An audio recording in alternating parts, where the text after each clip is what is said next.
से एक चीज आ जाती है कि local e commerce. Local e commerce basically क्या होता है, अगर मैं आपको सादा सिंपल अल्फाज में बताऊं तो लोकल ई कॉमर्स होता बिल्कुल ई कॉमर्स की तरह ही है। बाइंग एंड सेलिंग प्रोसेस इसमें भी होता है, लेकिन इसमें आपके पास ज्यादातर अपॉर्चुनिटीज होती है। एज अ बिगनर लेवल अगर आप लोकल ई कॉमर्स से स्टार्ट करो तो आप काफी उस पे अर्न कर सकते हो।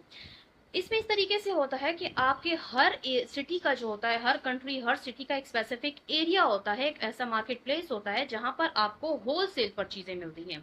ठीक हो गया। आपने क्या करना होता है कि वहां पर जाना होता है, वहां से वो चीजें लेनी होती है या लेनी भी नहीं होती है, जस्ट उनकी पिक्चर्स क्लिक करके अपने ई स्टोर पर देनी होती है। वहां से आपको जब कस्टमर मिल जाता है, आपको ऑर्डर ले लेते हैं, आपने जाकर उसी जगह से उसी होलसेल मार्केट से आपने वहां से वो चीज बाय करके उस बंदे तक पहुंचानी होती है, बट आपको आपका प्रॉफिट मिल जाता है। प्रॉफिट कैसे मिलता है अब वो मैं आपको बताती हूँ। लोकल ई कॉमर्स में हमारे पास 3 मेजर बिजनेस मॉडल्स होते हैं। फर्स्ट वन हमारे पास आता है ड्रॉप शिपिंग, सेकंड हमारे पास आता है आर्बिट्राज, और थर्ड वन हमारे पास आता है प्राइवेट लेबल। ड्रॉप शिपिंग में क्या होता है, ड्रॉप शिपिंग में ऐसा होता है कि आप अपने एरिया के डिफरेंट होलसेल मार्केट पे जाते हो जहां पर आपको होलसेल चीजें मिलती हैं। ठीक है। आप वहां जाते हो, आप उनसे अपना सब कुछ क्लियर करके आप वहां से उनके प्रोडक्ट देखते हो, उनकी पिक्चर्स लेते हो, अपने ई स्टोर पर लगा देते हो। ई स्टोर आपके अकॉर्डिंग होते हैं। अब ई स्टोर पर जब आपसे एक बंदा जो है तो वो एक चीज आपसे बाय कर रहा है, तो वो क्या करेगा कि वो आपको आपकी रिक्वायरमेंट्स अकॉर्डिंग, अब जैसे हम कोई चीज बाय करते हैं ऑनलाइन, ठीक है, तो जब हम लोग ऐड टू कार्ट करते हैं तो वो हमसे इन्फॉर्मेशन मांगता है, first name, last name, CNIC number, country, phone number, ये डिफरेंट रिक्वायरमेंट्स वो हमसे मांगता है। ठीक है। तो आपने अपने स्टोर में ऐसी रिक्वायरमेंट सारी पुट कर देनी है। अब उस बंदे ने आपके स्टोर से वो चीज पसंद कर लिया, वो ऐड टू कार्ट करे, वहां पे उसने रिक्वायरमेंट अपनी सारी दे देनी है। आपने क्या करना है, आपने जिस दुकान से, अगर मजीद सिंपल एग्जांपल दूं तो वो मैं आपको ऐसे दे सकती हूँ कि लाइक आपके घर के पास एक शॉप है, ठीक है, वहां पर आपको होलसेल पर एक चीज मिल रही है। होलसेल इन अ सेंस कि आपको वो चीज कम पैसों पे मिल रही है। आपने वो चीज ले ली, उठा ली, वो प्रोडक्ट ले लिया, आपने अपने ई स्टोर पर दे दिया अलॉन्ग विद डिस्क्रिप्शन, उसके प्राइस टैग, उसकी बेनिफिट व्यूज, सब कुछ आपने उसमें दे दिया। एक कस्टमर आया, उसने आपसे वो चीज पिक कर ली। आपने क्या किया, आपकी रिक्वायरमेंट्स के अकॉर्डिंग उसने आपको हर एक वो चीज पिक करी। आप गए, आपने उस शॉप से वो चीज पिक की। उस शॉप पे वो चीज आपको मिली है 500 रुपीज की। लेट सपोज अगर मैं आपको एग्जांपल देती हूँ, आपने कोई जो है तो एक कोई वाटर बॉटल है, ठीक है, वो आपने वहां से ले ली, वो आपको वहां से मिली 500 रुपए पे। आपने जो अपनी पिक्चर्स वगैरह दी हुई थी उसके अकॉर्डिंग आपको आया, लेकिन वहां पर आपने अपना प्राइस टैग लगाया 1000 रुपीज। ठीक है। तो जिस बंदे ने, कस्टमर ने आपको पेमेंट भेजी होगी, वो आपके पास 1000 रुपए आएगा। आपने बोतल दी 500 पे, आपको मिले कितने, 1000। 500 रुपए आपका प्रॉफिट हुआ।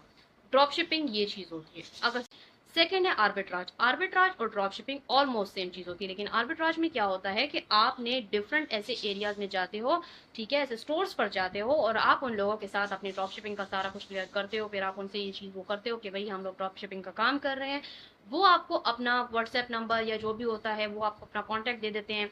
फिर वो आपको अपनी ब्रॉडकास्ट लिस्ट में शामिल कर देते हैं। उनके पास जो उनका कैटलॉग होता है वो आपके साथ शेयर कर देते हैं। जैसे ही उनके पास कोई नया प्रोडक्ट आता है, वो आपको उसके अकॉर्डिंग इन्फॉर्म कर देते हैं। आप उनके प्रोडक्ट की पिक्चर्स देते हो, same as it is drop shipping वाला प्रोसेस आप करते हो, अपने स्टोर पर लगाते हो, कस्टमर आते हैं, वो चीज लेते हैं, वो आप उनको जाकर देते हो, अपना प्रॉफिट आप ले लेते हो। अब हमारे पास आ जाता है प्राइवेट लेबल। प्राइवेट लेबल में क्या होता है कि सेम एज इट इज वही ड्रॉप शिपिंग वाला किस्सा है, लेकिन इसमें इस तरह होता है कि आप वही बॉटल है, आपने जाकर उस शॉप से ले लिया, ठीक है, लेकिन उस बॉटल पर कोई जो है तो टैग नहीं लगा हुआ किसी ब्रांड का, कोई लेबलिंग नहीं हुई हुई है, ठीक है, वो आपने ले लिया। अब उस पर आपने अपने ब्रांड की लेबलिंग कर दी है। आपका एक कंफर्म और एक अच्छा सा एक ब्रांड जो है तो लोगो होना चाहिए जो आपने उस पर प्लेस कर दिया। अब उस लेबलिंग पर लेट सपोज अगर आपने ब्रांड लोगो के साथ जो है तो अपना कॉन्टेक्ट नंबर, अपना जो है तो ये स्टोर का जो लिंक है या जो उसका वो यूजर नेम होता है या वो जो डोमेन है वो आपने उस पर शेयर कर दिया, ठीक है, वो आपने उस पर लगा दिया। आपने बॉटल जाकर अपनी ई स्टोर पर उसकी पिक्चर्स दे दी हैं, वो आपसे किसी ने बाय कर दिया। अब उसमें आपको दो फायदे हुए। प्रॉफिट तो आपको वैसा ही मिला, 50 की बॉटल ली आपने, जाकर ई स्टोर पर 100 की लगाई, आपको 50 रुपीज का प्रॉफिट हुआ। लेकिन दूसरा फायदा आपको ये हुआ, आपके ब्रांड की एडवर्टाइजमेंट हो रही होती है फ्री में। जो जो ले रहा होता है वो, उसको अगर वो प्रोडक्ट अच्छा लग जाता है तो वो जाता है और वो वहां से वो चीज दोबारा बाय करता है।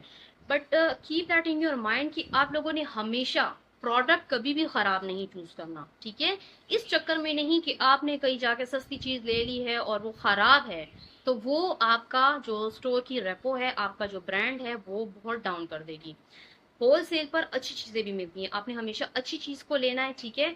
और अगर जब आपके पास थोड़ा बहुत इन्वेस्टमेंट के है तो इट्स बेस्ट फॉर यू कि आप उसकी पैकिंग अच्छी करें। ठीक हो गया। आप उसके साथ अपनी जो पॉलिसीज वगैरह है उसकी एक प्रिंट छोटे से बुक सी होती है वो बना कर रखें। तो ये चीजें आपको मजीद प्रोफेशनल लुक देंगी। ठीक है, हो गया हमारे पास ड्रॉप शिपिंग, आर्बिट्राज और प्राइवेट लेबल का।